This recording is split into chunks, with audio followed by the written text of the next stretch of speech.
That's what we're doing here. That's why we're studying this. That's why we're going over all this stuff, is to give us the map. So just like if somebody wants to go on vacation, they look at the map and they say, oh, this looks like a nice place, you know, right by the beach or up in the mountains or wherever it is they want to go. And then they can get in their car and they can go to that place and enjoy their vacation. Similarly, when we want to transfer our existence to the spiritual world, we need a map. How do we get from here to there? What are the levels? What are the stages? If you read Brihad Bhagavatamrita, it discusses the elevation of a devotee from just being an ordinary young boy in the material world all the way to Goloka Vrindavan and all the different stages that he goes through. It's like a map of the spiritual world. He goes through every one of these levels that we're talking about this morning. These aren't just theory, they aren't just, how can I express it? It's a real place. These are real people. Sankarshan, Pradyumna, Aniruddha, they're people. You can have relationships with these people.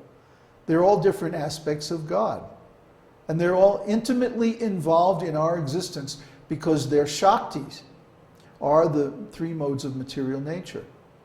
One by one, we have to meet them, confront them, overcome the Shakti, reach the source of the Shakti, and engage in his service until we are awarded release from these three modes of material nature. These are persons. They're very powerful persons. They have to approve us, or we don't get out of this material world. We have to pass their tests. It's not that you just sit there and chant and somehow magically everything happens. Well, in a way it's like that, but it's not automatic. You have to do it. You have to know what you're doing. This is a science. This is not religion anymore. This is spiritual science. You don't just believe and then Santa Claus drops it down the chimney on Christmas Eve. It doesn't work that way, people. That's why so many devotees are not becoming self-realized. They have this Western religious Santa Claus idea about God. No, it's personal, it's direct, it's intimate. Our devotional service has got to be to a person. So we have to know who these persons are, what their relationships are. It has to be real. Is there another question? From Florian. From Florian, How can we find out our desires and natural tasks in the spiritual world? Don't we need to attain self-realization to understand our nature and real desires? It all goes together. It all goes together. It's just like, let's say I decide I'm going to learn music. What instrument do I learn? Or what style of music do I learn? Well, there are a number of factors. First of all, there's my own desire.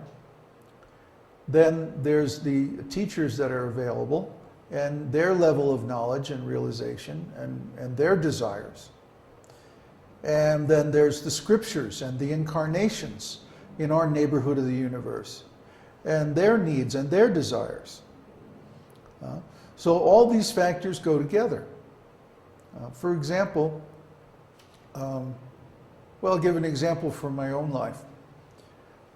When I started learning music, first of all, we had a piano at home. I used to bang on the piano. I don't know how my parents could stand it. It must have been horrible. This little kid banging on the piano and singing. Ah! I was only 2 or 3 years old. But then later on, I started singing in church. And at some point I said, okay, I want to be in the band. And I thought I wanted to play the clarinet. I'm kind of a clarinet kind of guy, you know. That's what I thought. But guess what? There was no room in the clarinet class. Where was there room? In the flute class. So there I started studying the flute.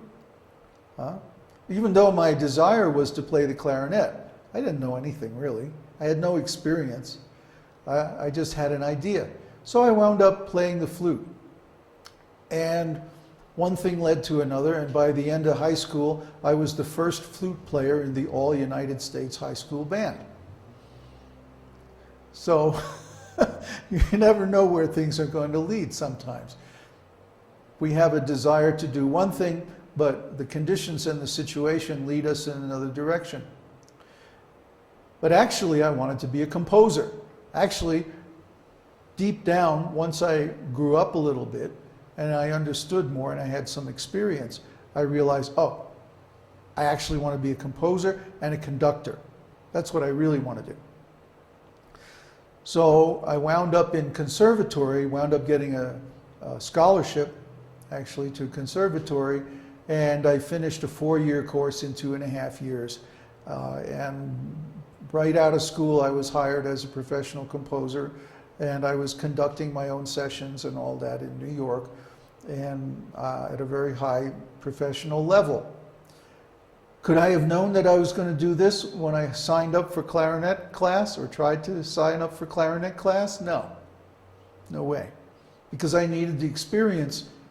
I had to get out in the musical world and have some experiences and then find out what I really like, what I really want to do.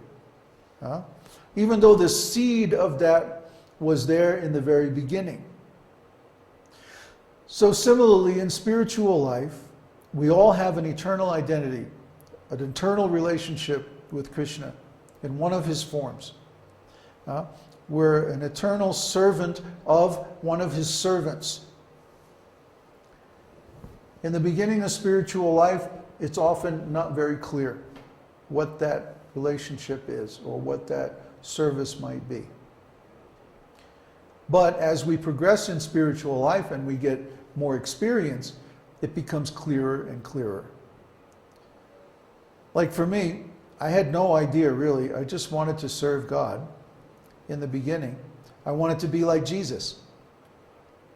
And then gradually, as I got more experience, I realized, no, not exactly like Jesus. I want to be more like some kind of scientist. Able to explain all this stuff very scientifically. And then, when I actually joined the temple, within 2 or 3 weeks of joining the temple, I realized, oh, actually, my relationship is in conjugal love. That was the realization, and it happened very quickly once I reached a certain point. Then that developed over many years, about 20 or 30 years, and it got more and more and more detailed until finally I got Krishna Darshan, and then within 1.5 years after Krishna Darshan, I had realized everything completely. But it's a gradual process. It's like any kind of learning process. In the beginning, you don't know exactly what you want. You know, I suppose some people do. But actually, I feel sorry for people like that. You know, the kind of people who say when they're 6 years old, I want to be a doctor. And then they put themselves through college and medical school, and, 25 years later, they're a doctor.